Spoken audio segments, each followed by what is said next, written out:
Hello everybody, this is a lecture of Ancient Indian Survey and the topic for today is Mauryan administration. So in this particular topic we are going to look at Mauryan administrative aspects. We have already looked at certain brief points of Mauryan administration when we were talking about Chandragupta Maurya and the introduction to the Mauryas. And here we are going to look at some of these important aspects in detail. We are going to look at the economic administration. We are going to look at some of the social settings or social discrimination or social demarcations that were there in the Mauryan society, and then we are going to also take into account Ashoka's Dhamma and how it affected the society in which it was being implemented or in which it was being preached. We are going to look at these three major aspects. Let's start with the economic administration. An efficient tax collecting mechanism is supposed to be the core or the most important aspect of any stable political entity, and since we know Mauryan Empire was an empire of first of its kind in the Indian subcontinent, so we know that there was a properly efficient method of tax collection that was in place in Mauryan India. Right, but what was the process and what were the taxes? We are just going to look at them one by one in detail. So there was also, apart from the already established lands of agricultural nature, there was an attempt to increase cultivation and to make that happen. Forests were cleared, but forests could not be cleared by private individuals. That was a state sponsored or a state sponsored activity. So forests जो थे उनको आप बिना किसी state के permission के आप उनको क्लियर करके वहां पे एग्रीकल्चरल एक्टिविटीज स्टार्ट नहीं कर सकते थे. You would have to take state's permission, or the forests had to be cleared by state or supervised by the state. So that was one important factor. Obviously this was done in order to have a tap on the forest produce, because forest obviously is a rich resource of a number of things, and there are a number of products that are produced in those regions in the forests, and the state had sort of a control over those products. Apart from these forests, villages maintained herds of animals, and these animals and these cattle were also taxed, and they were also there was a number that was kept on how many animals are there in that particular village, and there was a tab on that, and there were taxes collected on those animals as well. The method of tax collection was such that the larger landowners would collect the rent from the smaller ones, would collect the tax from the smaller ones, and they would hand it over to the higher authority. Apart from this, this suggests that when large landowners who are private landowners, they are collecting tax from the lower or from a smaller section of villagers or farmers in that sense. So this suggests that there was a private enterprise in agriculture where these farmers, जो farmers हैं वो अपने अपने खेतों में काम कर रहे हैं, and they are producing products, they are producing agricultural produce, and that produce is taxed. We are going to come at how much it is taxed a bit later. So but we just need to understand that कि जो बड़े landowners हैं वो collect करते हैं rent from these smaller landowners, and then they hand it over to the higher authorities. So that was a system that was there in Mauryan times. There was no direct contact between the state and the peasant on ground. Right. So this is another important aspect about agricultural setup and economic administration of Mauryas. Apart from these privately cultivated fields, there were fields which were owned by the state. These were known as the crown lands, and these crown lands were known as Sita. And apart from the crown lands, there were also certain wastelands, those lands which are not under cultivation and not under any private ownership. And these two lands, that is the wasteland and the crown lands, were cultivated by the state. So it was a state's responsibility to cultivate them, and they were cultivated under the supervision of the state, that is a central state. Apart from that, there was also, because we already know that forests cannot be cleared without state's permission. In the same manner, the state was also supposed to organize bringing new areas under cultivation. New areas would include deserted lands which have not been occupied by human beings, and there was an attempt at settling people in those deserted lands. And who were the people who were settled in those regions? Mostly the Shudras were settled. And these Shudra cultivators were given an incentive to go and settle in those lands and to start cultivation. And for them to उनको एक तरीके से एक incentive देते थे. किस तौर पे? एक तो ये कि आप वहां जाकर कल्टिवेट करिए lands, these lands which are not under any control. जो वेस्ट लैंड है, जो बैरन लैंड है या वेस्ट लैंड पड़ा हुआ है, उस पर कोई खेती नहीं कर रहा है, वो खाली जमीन पड़ी हुई है, उस पर स्टेट की रिस्पॉन्सिबिलिटी होती थी कि वो किसी पर्टिकुलर ग्रुप को भेजे, किसी पर्टिकुलर सेक्शन को भेजे to cultivate those lands. And mostly it was the Shudras. And these Shudra cultivators were not taxed for a particular period of time. They were not taxed for some years or for some time, but once the land had started producing land had started producing good agricultural products, they were taxed, but initially they were not taxed. So this was another incentive that was given to the Shudras. Apart from that, apart from the Shudras, the newly conquered people or people from newly conquered territories, for example, the people who were conquered in Kalinga, it is reported that around 150,000 people who were defeated, who were defeated after the tussle at Kalinga. These people, 150,000 people, were settled by Ashok into wastelands, and they were made to establish a new settlement in those regions. So apart from Shudras, the newly conquered people or newly conquered territories and people belonging to those territories were moved to these wastelands in order to cultivate those wastelands and in order to bring more domain under agricultural cultivation. So this is something that we also need to remember. This is something that is there on the ground. Apart from this, the labor that is provided or labor that is supplied, that labor is also provided by peasants, and it is also provided by certain other elements or certain other categories of people. For example, there is a term or a phrase that is used for slaves and hired laborers.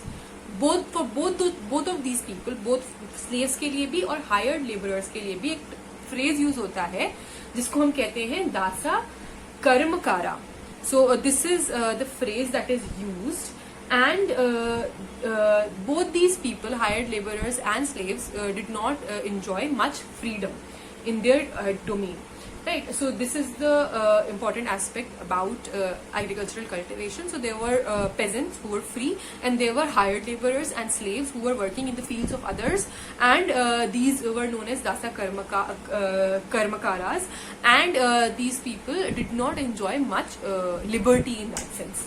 And obviously, since they were slaves, we know that slavery was a recognized institution, and there was a proper legal setup, legal relationship that was there between the slave and the master, and there were properly defined reasons or properly defined methods on which a slave can a person can become a slave. आप slave कैसे बन सकते हैं उसका भी properly defined एक mechanism था. For example, if you are born to a slave, you are a slave by birth.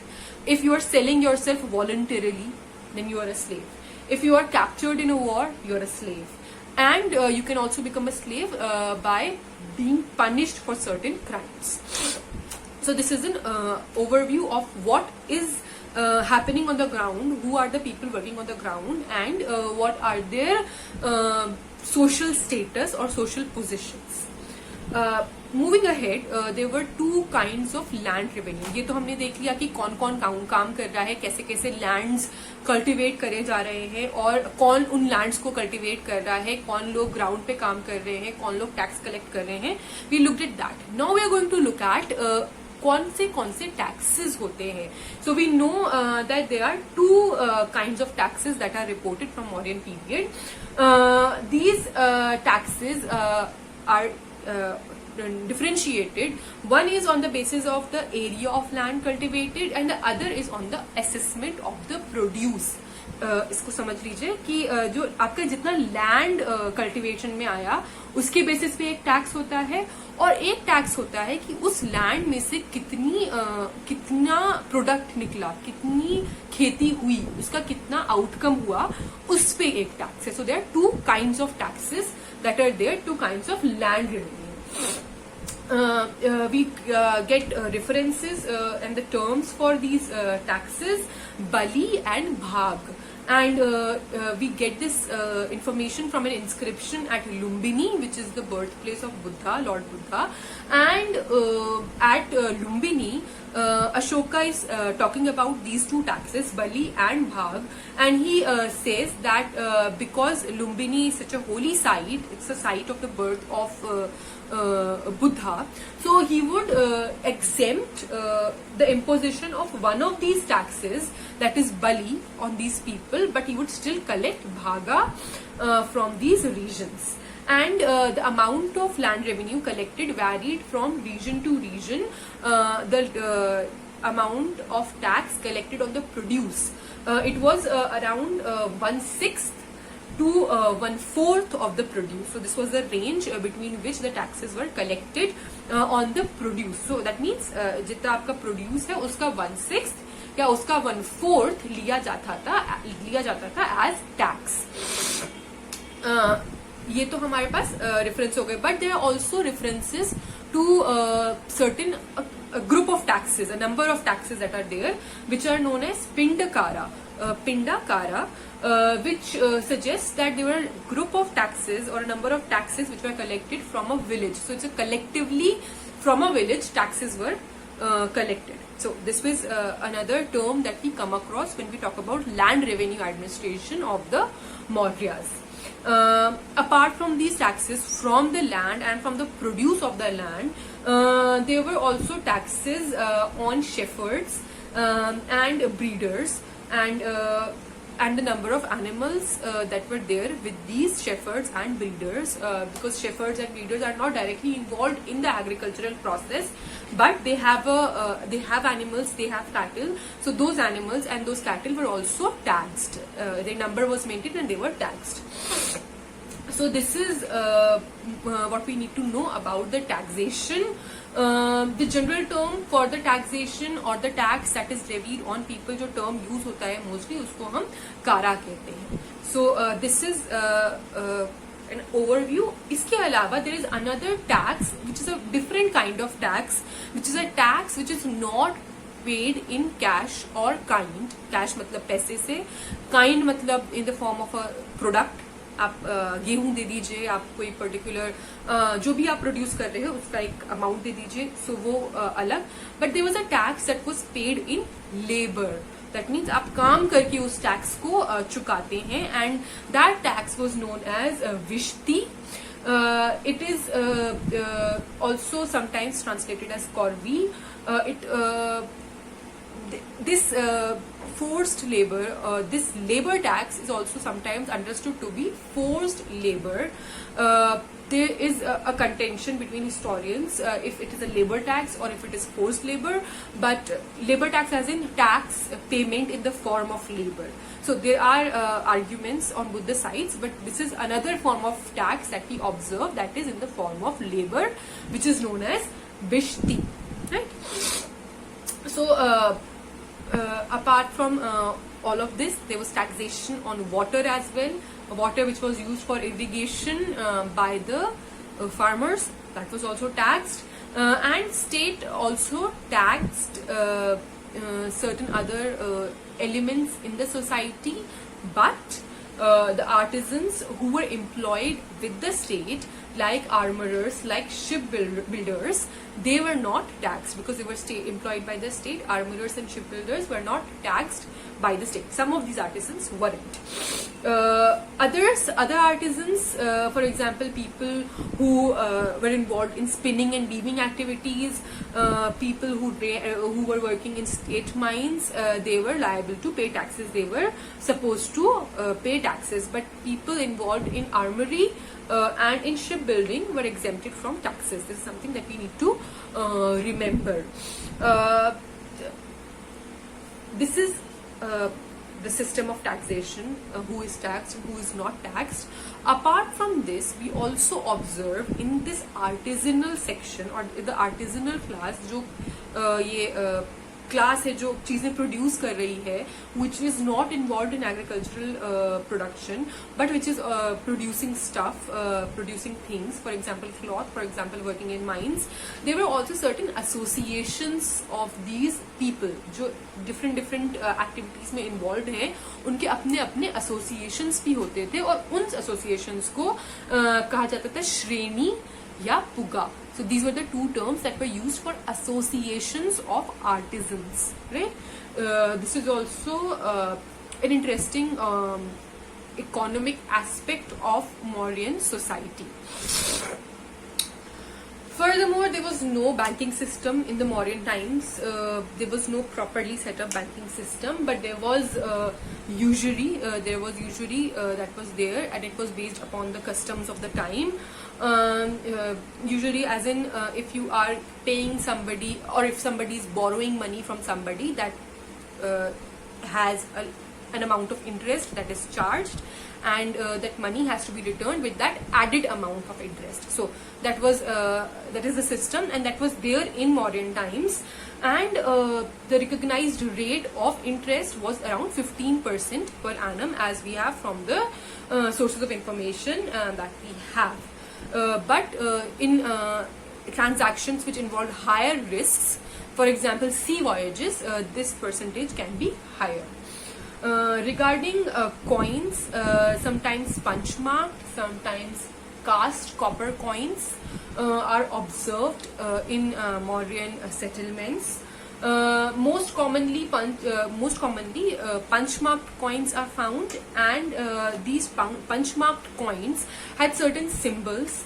For example, they have crescent on arches, they have hills, they have tree in railing, they have sun as a symbol, and they have a circle with 6 arrows. So all these symbols are there on punch marked coins, which are more commonly found in Mauryan settlements or Mauryan archaeological layers.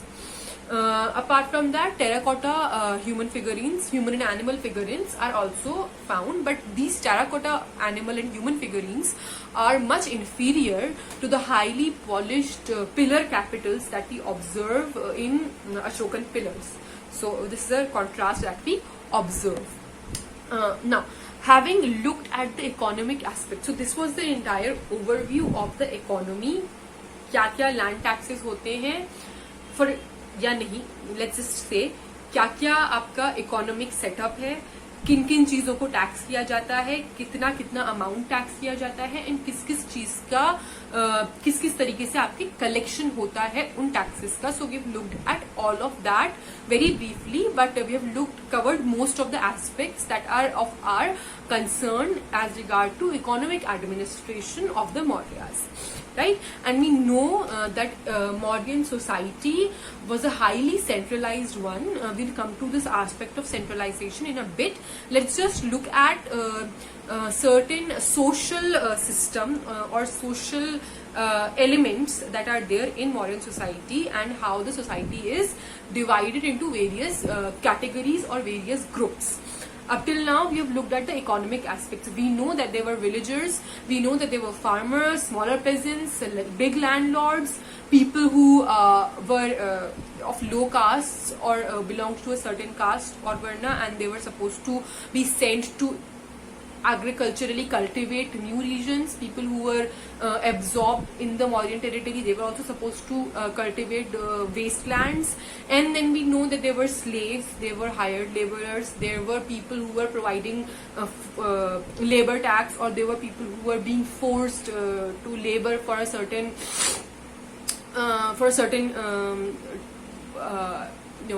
tax, that is Vishti. We know about Vishti.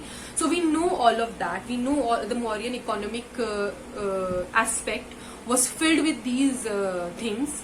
And now we are going to look at the society very briefly. In the society, we are going to just look at how is the society divided into which classes, which groups, and then we are going to look at how women or what are the gender aspects of the Mauryan society. Megasthenes, who is an important source of information for us in context of Mauryan society, has divided the Mauryan society into 7 divisions.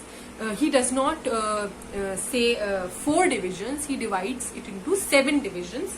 Philosophers, farmers, soldiers, herdsmen, artisans, magistrates, and councillors. So these are the 7 divisions in which Megasthenes has divided. But these are definitely not Varnas, because we know Varnas are only 4.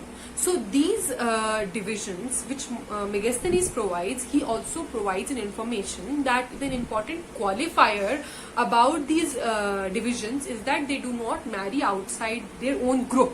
So probably he was talking these divisions that Megasthenes talks about, probably they were not Varnas but Jatis, and Jatis also have this marriage qualifier that they do not marry outside their particular Jati, right, outside their particular group. So this is what we need to understand, and we need to know that as Megasthenes observed, these were the important probably Jatis in the Mauryan social setup. So we do not have to confuse here, we just need to understand that Megasthenes ये divisions हमको बताता है, but probably they are not Varnas, because Varnas तो 4 होते हैं. Megasthenes कहता है कि ये जो groups हैं ये आपस में ही शादी करते हैं, they do not marry outside their particular group, and that is something that is also ये जो क्वालिटी है ये जातीज में भी पाई जाती है कि एक जाति के लोग आपस में ही शादी करते हैं. So probably these 7 divisions were the 7 jatis that Megasthenes observes in the Mauryan society when he comes. Apart from that, women are also there, and women are involved in various activities in Mauryan times. We find women were a part of the king's bodyguard. The king's bodyguard had women archers in them, and these women associated the emperor on hunts, and they were also employed as spies and as performers for various functions. Women of the upper caste, when they were widowed or when they were impoverished, that means when they become poor, they were given protection by the state, they were given work by the state. Even aging prostitutes were also given work from the state. They could get work from the state, and this was something that was probably attitude of the state towards women was such. And also, if a slave woman gives birth to the child of a master, then both the women and the child would be immediately manumitted, they would be freed, right? So this was another important aspect of women's life in Mauryan times. And also it was reported, and it is argued by Kautilya in Arthashastra, that women prostitutes were supposed to be taxed like all the other earning members of the society. So we know that we have previously talked about in the economic administrative setup, we talked about how all the artisans except for 1 or 2 were taxed. They were supposed to provide certain taxes to the state, and in the same manner prostitutes were also taxed during Mauryan times. So this was the entire administrative aspect and the social aspect. And let's just briefly look at this idea of centralization. So we have already discussed when we were talking about Chandragupta Maurya that Mauryan Empire was a highly centralized state, and the features that we have seen till now, the factors that we have seen, an organized society, an organized centralized economic system, they were all prevalent or they were all there in Mauryan times. तो एक highly centralized authority है, and जिस तरीके के regulations हमें अर्थशास्त्र में मिलते हैं, they can only be implemented, they can only be perpetuated in a highly centralized setup. Arthashastra, for example, names two major central administration officers. These were the treasurer and the chief collector, and both of them, the treasurer and the chief collector, which are very two most important administrative officials, were supposed to be of economic, dealing with the economic things of the Mauryan administration. So there was a proper administrative setup that was in place. It was a properly centralized setup, and ये जो officials हैं इनका काम होता था उस centralized setup को manage करना, उसको properly function में रखना, and there were also attempts to avoid any kind of corruption, any kind of embezzlement of funds, कि इधर के उधर funds ना हो जाए. So that was also there were checks and balances that were put in place, and each department in the Mauryan administration had a lot of staff, and there were superintendents who were in charge of looking above or looking over the junior officials, and there was a strong connection between the centralized authority and the localized authority. Now we'll just look at that in a bit detail here. Because as large an empire as the Mauryan Empire, it would be very difficult to accept that the entire region that is there or that was there in the Mauryan rule was highly centralized, because that was not possible. इतना बड़ा empire को इतनी centralised तरीके से run करना was not possible, and there was a strong control over local authorities of the central authorities. जो local authorities थे उनके ऊपर अच्छा खासा कंट्रोल सेंट्रल अथॉरिटी का होता था. But in order to understand the Mauryan administration better, scholars have divided Mauryan state or Mauryan administrative setup into three sections or three divisions. These three divisions would include a highly centralized metropolitan state, which would include the regions of the Ganges plain. वो regions जो बिल्कुल मगध या जो इनका capital है पाटलिपुत्रा उसके बराबर में है, उसके आसपास है, उन regions को हम लोग metropolitan state कह रहे हैं. And this is the region where the highest level of centralization is observed. And जिस centralization की कौटिल्य बात करते हैं अर्थशास्त्र में, वो centralization was only possible in this particular region of Ganges plain. ठीक है?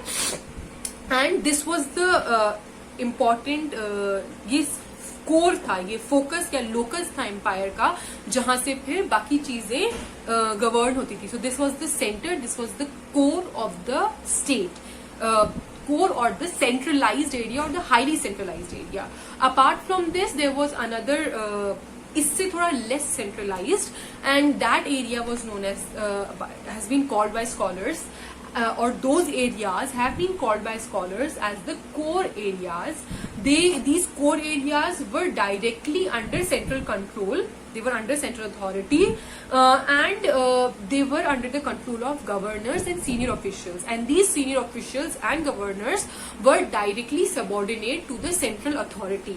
So there was a proper administrative setup in these areas, in these local areas, which were under local provincial leaders, but they were directly under the authority of the center. And these core areas were majorly the regions of Gandhara, the Raichur Doab, the southern Karnataka, Kalinga, Saurashtra. So these regions which are there in Mauryan administrative setup, but here localized governors and localized officials are placed to run the administrative setup, and these local officials and local governors are directly in contact with the central authorities officials. So these are the two divisions. The third division that has been provided about Mauryan administration are the peripheral areas, and these areas were relatively isolated.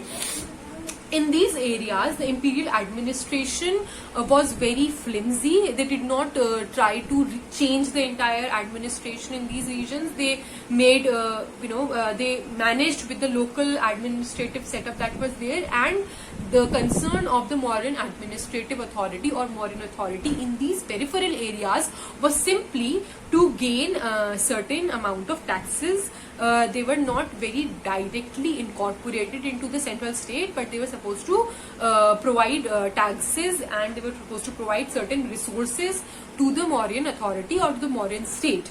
And they were not under direct administration. They were not under direct rule or direct control of the Mauryan state. So this is the three divisions that we have. We just have to understand that they are divided on the relative centralized authority that is observed in these regions. We don't have to get confused. We just need to know that there was this state, or the term that has been used by scholars is metropolitan state, which was the place which with highest centralization. Then there was the core, where there were local officers, and these local officers were under the charge of the central state officials, and those core areas were still under a lot of centralized authority. And then there were these third section, the peripheral areas, which were not under any centralized authority, and only taxes and resources were collected from those regions by the Mauryan state. So we just need to understand this much about the Mauryan state. We don't have to go into any more details. We just need to understand that there was a very highly centralized region, the Ganges plain. Then there was these regions which were incorporated, which were conquered by the Mauryan state, and in those regions certain officials were placed. And then there were regions beyond those regions which were only tabbed for their resources, which were only used for collection of taxes. Right. So these are the three divisions, administrative divisions, which are placed, which are observed in the Mauryan administrative setup. Having established this, having looked at Mauryan economy, Mauryan society, and the question of state and the question of centralization, I'll just conclude by arguing about certain certain contributions of Ashokan Dhamma that were there to Mauryan society. We have talked about Dhamma, we have talked about what are its major recommendations in that sense, but we need to understand that Ashoka's Dhamma, and we've already talked about it, I think, Ashoka's Dhamma was not a religion of its own. It was not a state religion, as some scholars have argued, but rather it was a social code of conduct. It was a code of conduct of social conformation. It was a code of conduct for people to adhere to, and it was a restructuring of the society on moral grounds. And that is why some scholars argue that Ashoka was building a moral empire of his own. So we just need to understand that in some of the inscriptions, some of the minor inscriptions, Ashoka is talking about his own faith as a Buddhist, and in other inscriptions, mostly the major rock edicts and the pillar edicts, he is talking about Dhamma, and he is giving details about that Dhamma. So there is a difference. Ashoka खुद Buddhist है, वो एक अलग factor है, but उसकी society या उसके empire में जो सोसाइटी है वो किस तरीके से फंक्शन करेगी वो धम्मा डिफाइन करता है. And that Dhamma is not a religion, it is just a code of conduct which is supposed to be followed by the people of his state. So Mauryan society was also majorly influenced by this entire social remodeling that was done on the lines of Dhamma. Right, so this Dhamma was not supposed to be directly associated with any religious form of or any religious belief directly. What was Dhamma aimed at? It was aimed at creating ethical behavior amongst his people, and there was, the main core aspect of Dhamma was the recognition of human dignity, recognition and respect of opinions, of varying opinions, and this needs to be understood in context of the multicultural nature of the Mauryan Empire. We know that the Mauryan Empire was divided into or was spread across a large area. In the northern western regions we have Hellenistic culture, and we have the Ganges plain, and there is also the region of Karnataka. We talked about how Ashoka has extended its rule till Karnataka in the south, and all these regions are there. And then there are also again various varnas, various jatis, and there were also Atavikas, which are the forest people who do not fall in any of the Brahmanical divisions of the society. So this plurality, this multiculturalism was something that was that can be understood as a cause of having Dhamma as a defining social ethical factor that Ashoka wanted to introduce in his empire, in the society of the Mauryan Empire. And in this diverse multicultural society, the only way possible to bring all these sections, all these divisions together was through persuasion, through a social code which was not directly related to any of the religious beliefs. And that is why that unifying force between this multicultural diverse society that was flourishing under Mauryan Empire was in the form of Dhamma. And Dhamma, we have previously discussed about the various elements of Dhamma. We have talked about how there was an emphasis on non-violence, there was an emphasis on amity, on respect towards elders, respect towards parents, and there was an emphasis on not having rituals and sacrifices, which were something that was leading people to ignorance. So all that we have already discussed, but we need to understand that Mauryan society was majorly influenced by Dhamma, which was a code of social behavior instead of a religion. वो एक religion के तौर पे नहीं impose करा जा रहा था. It was being imposed as a social code कि आप की मॉरियन सोसाइटी में जो लोग रह रहे हैं उनको उस कोड के अकॉर्डिंग रहना चाहिए. This was a recommendation, and इसका जरूरत ऑब्वियसली इसलिए पड़ी थी बिकॉज एक सोसाइटी जो मॉरियन सोसाइटी है, it is very vast, very diverse, very multicultural. बहुत तरीके के लोग वहां पे रहते हैं, एंड उन सबको एक तरीके से यूनिफाई करने के लिए जो एक अटेम्प्ट किया गया था वो in the form of Ashokan dhamma था. This is more or less what we need to talk about Mauryan administration and Mauryan society. Thank you.